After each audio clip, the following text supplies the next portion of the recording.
सोचिए एक ऐसा हथियार जो मतलब दुश्मन के जहाज को मक्खन की तरह बिल्कुल दो टुकड़ों में चीर सकता है। अच्छा। हाँ, ये कोई आम तोप नहीं है, ये गोली नहीं बल्कि इलेक्ट्रिक एनर्जी फायर करती है। और मजे की बात यह है कि ये तकनीक अमेरिका भी नहीं बना पाया है।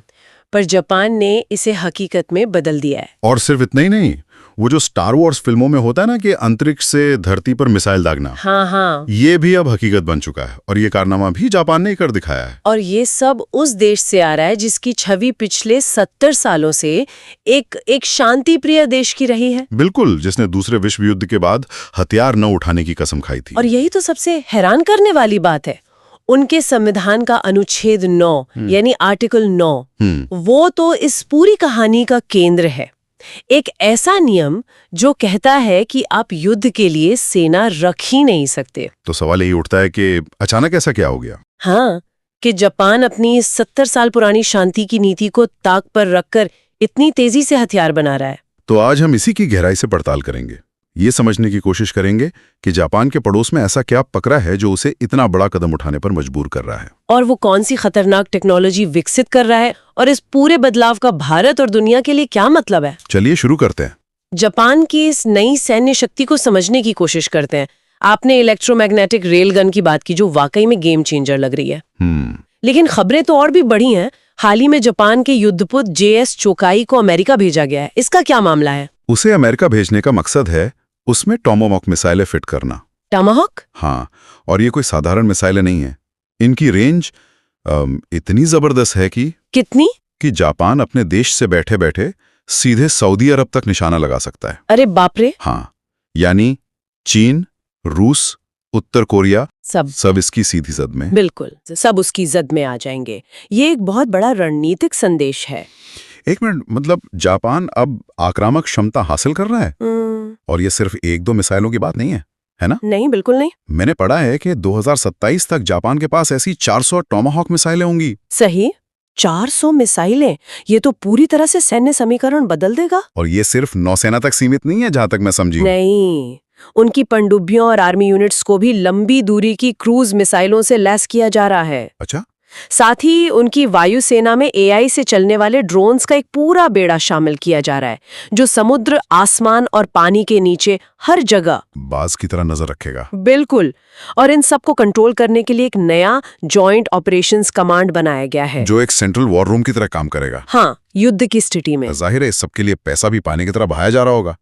आंकड़े क्या कहते हैं? आंकड़े चौंकाने वाले हैं।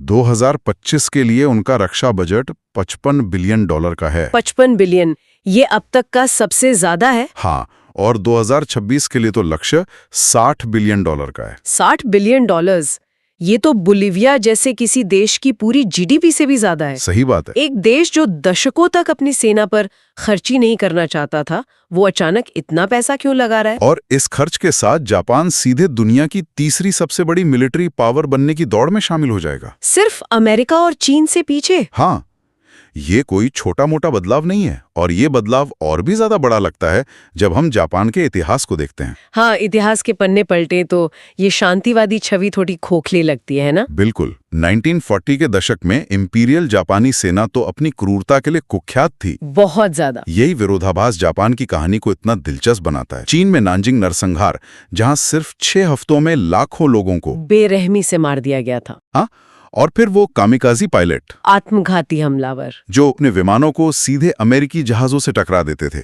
उनकी आक्रामकता की कोई सीमा नहीं थी। तो सवाल ये है कि वो उस एक्सट्रीम से इस एक्सट्रीम तक पहुंचे कैसे?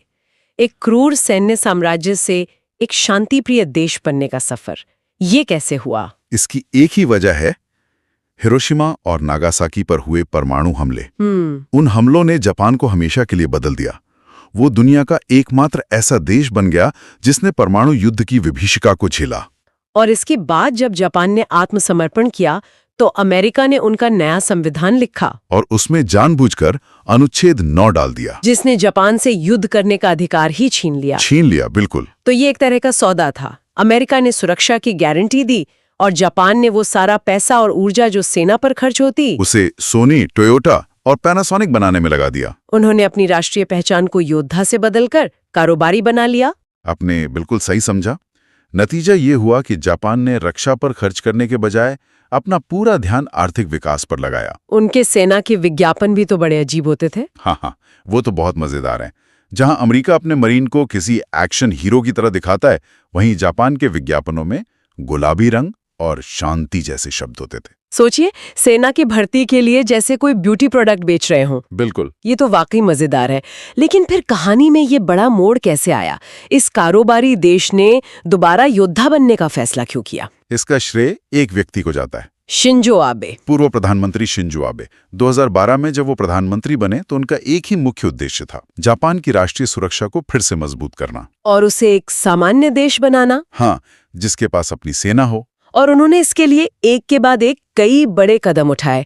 सबसे पहले तो उन्होंने जापान की सेल्फ डिफेंस फोर्स के सैनिकों की संख्या 50,000 से बढ़ाकर सीधे 2,50,000 कर दी। 5 गुना। हाँ, फिर उन्होंने चीन के बढ़ते प्रभाव को रोकने के लिए एक रणनीतिक कदम उठाया और अमेरिका, ऑस्ट्रेलिया और भारत के साथ मिलकर क्वाड का गठन किया, जो इन 4 देशों का एक अनौपचारिक सुरक्षा समूह है, जिसका मकसद चीन के बढ़ते दबदबे को संतुलित करना है। लेकिन उनका सबसे बड़ा कदम तो संविधान के अनुच्छेद 9 की बिल्कुल, उसकी व्याख्या को बदलना था। हाँ, वो उनका सबसे कह सकते हैं क्रांतिकारी कदम था। उन्होंने कानून में ऐसे बदलाव किए जिससे जापान अपने सहयोगी देशों पर हुए हमले की स्थिति में अपनी सेना का इस्तेमाल कर सके। इसे कलेक्टिव डिफेंस कहा गया। सही, ये एक बहुत बड़ा नीतिगत बदलाव था जिसने जापान के लिए सैन्य कार्रवाई के दरवाजे खोल दिए। तो आबे ने ही इस बदलाव की नींव रखी। भले ही 2022 में उनकी हत्या हो गई, लेकिन उनकी विरासत आज भी जिंदा है। बिल्कुल, उनके बाद आने वाले नेता भी उनकी ही नीति को आगे बढ़ा रहे हैं। और वो जापान को दुनिया का तीसरा सबसे बड़ा रक्षा खर्च वाला देश बनाने के लक्ष्य पर ही काम कर रहे हैं। सही कहा। ये सब तो ठीक है, लेकिन इतना पैसा, इतने हथियार, कोई तो बड़ी वजह होगी। आखिर जापान को डर किससे लग रहा है? इसका जवाब उसके पड़ोस में छुपा है। उसके चारों तरफ खतरे लगातार बढ़ रहे हैं। सबसे पहला और अप्रत्याशित खतरा है उत्तर कोरिया। मिसाइलों का खतरा तो है ही। ये सिर्फ मिसाइलों का खतरा नहीं है, उत्तर कोरिया पर दशकों से जापानी नागरिकों के अपहरण के आरोप हैं। हाँ, मैंने वो कहानी पढ़ी है, एक 13 साल की जापानी लड़की की। हाँ, जिसे स्कूल से घर लौटते वक्त अगवा कर लिया गया और वो कभी वापस नहीं आई। माना जाता है कि उत्तर कोरिया इन लोगों को जासूस बनाने के लिए ट्रेनिंग देता है। ये तो बहुत ही डरावना है। और मिसाइलों का खतरा तो असलियत है ही। बिल्कुल, उत्तर कोरिया ने 4 बार बिना किसी सूचना के जापान के ऊपर से बैलिस्टिक मिसाइलें दागी हैं। 4 बार? हाँ, 4 बार। कल्पना कीजिए, आपके देश के ऊपर से एक मिसाइल गुजर रही है, शहरों में अलार्म बज रहे हैं और लोगों को शेल्टर में छिपने के लिए कहा जा रहा है। ये जापान में हकीकत बन चुका है। सही। तो एक तरफ उत्तर कोरिया है और दूसरी तरफ यकीनन चीन होगा। हाँ, चीन। ताइवान को लेकर जो तनाव है, उसका जापान पर क्या असर पड़ रहा है? वो जापान के लिए सबसे बड़ी चिंता का विषय है। चीन ताइवान को अपना हिस्सा मानता है, लेकिन जापान ये कभी नहीं चाहेगा कि चीन ताइवान पर कब्जा करे। क्यों? इसके कई कारण हैं। पहला, ताइवान जापान के बहुत करीब है, सिर्फ 100 किलोमीटर दूर। अच्छा। दूसरा, जापान के 90% तेल और व्यापार के जहाज ताइवान के पास से ही गुजरते हैं। मतलब अगर वो रास्ता चीन के नियंत्रण में आ गया तो जापान की अर्थव्यवस्था ठप हो जाएगी। और शायद इसीलिए जापान के लोग भी ताइवान का साथ देने के पक्ष में हैं।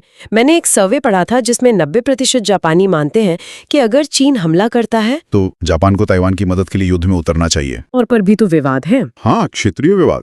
चीन जापान के सेनकाकू द्वीपों पर अपना दावा करता है, ठीक वैसे ही जैसे वो भारत के अरुणाचल प्रदेश पर अपना हक जताने की कोशिश करता है। बिल्कुल। तो दुश्मनों की लिस्ट तो लंबी होती जा रही है। उत्तर कोरिया, चीन, क्या इसमें रूस भी शामिल है? हाँ, रूस यूक्रेन युद्ध जापान के लिए एक चेतावनी की तरह था। अच्छा। जापान के पूर्व प्रधानमंत्री फुमियो किशिदा ने साफ कहा था, जो आज यूक्रेन में हो रहा है वो कल पूर्वी एशिया में हो सकता है। और रूस के साथ भी तो उनका द्वीपों को लेकर विवाद है। हाँ, कुरिल द्वीपों को लेकर एक पुराना विवाद है, जहां तेल और गैस के बड़े भंडार हैं। तो एक तरफ 3 मुश्किल पड़ोसी और दूसरी तरफ मुझे लगता है कि अमेरिका पर उनकी निर्भरता भी कमजोर पड़ रही थी। आपने बिल्कुल सही नस पकड़ी है, खासकर डोनाल्ड ट्रंप के समय में। हाँ, जब पूर्व अमेरिकी राष्ट्रपति डोनाल्ड ट्रंप ने जापान के साथ सुरक्षा संधि को एक तरफा कह दिया और कहा कि अमेरिका को इसके बदले कुछ नहीं मिलता। तो जापान में खतरे की घंटी बज गई। बिल्कुल, उन्हें एहसास हो गया कि वो अपनी सुरक्षा के लिए हमेशा अमेरिका पर निर्भर नहीं रह सकते। उन्हें आत्मनिर्भर बनना ही होगा। सही। तो कुल मिलाकर जापान एक ऐसे चौराहे पर खड़ा है जहां एक तरफ उत्तर कोरिया, दूसरी तरफ चीन और तीसरी तरफ रूस है। ऐसे में उसका अपनी सैन्य शक्ति को बढ़ाना एक तार्किक और जरूरी कदम लगता है। और दिलचस्प बात यह है कि भले ही जापान का रक्षा बजट दुनिया के सबसे बड़े बजट में से एक बन गया है,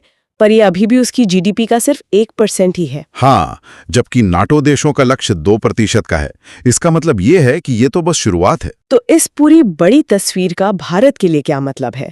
जापान का ये नया आक्रामक रूप हमारे लिए अच्छी खबर है या चिंता की बात? फिलहाल तो ये भारत के लिए एक बहुत अच्छी खबर है। अच्छा। भारत और जापान के बीच रक्षा समझौता अब सिर्फ नौसैनिक अभ्यास तक सीमित नहीं रहा है। इसका दायरा बहुत तेजी से बढ़ रहा है। Technology sharing, AI, cyber defence. तो ये टेक्नोलॉजी शेयरिंग सिर्फ कागज पर है या इसका कोई ठोस मतलब भी है? क्या हम भविष्य में भारत के जहाजों पर जापानी तकनीक देख सकते हैं? बिल्कुल। सोचिए, अगर भारत को जापान की खास पनडुब्बी टेक्नोलॉजी, जो बहुत शांत मानी जाती है, या उनकी सेमीकंडक्टर सप्लाई चेन में सीधी पहुंच मिल जाए, तो ये चीन के लिए कितना बड़ा स्ट्रेटेजिक चैलेंज होगा। ये सिर्फ दोस्ती नहीं, बल्कि एक मजबूत सैन्य आर्थिक साझेदारी की नींव है। यानी जापान की बढ़ती सैन्य क्षमता चीन के खिलाफ एक संतुलन बनाने में भारत की मदद कर सकती है। निश्चित रूप से।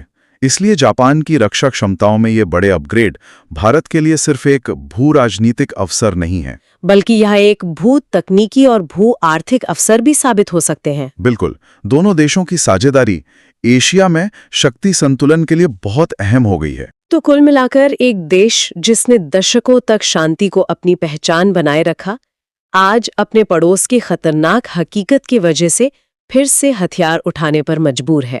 ये एक ऐसा बदलाव है जो न सिर्फ एशिया बल्कि पूरी दुनिया में शक्ति के समीकरणों को बदल रहा है। ये सही है। भारत और जापान की बढ़ती साझेदारी निश्चित रूप से कई अवसर पैदा करती है, लेकिन हमें इस पर भी विचार करना होगा। किस पर?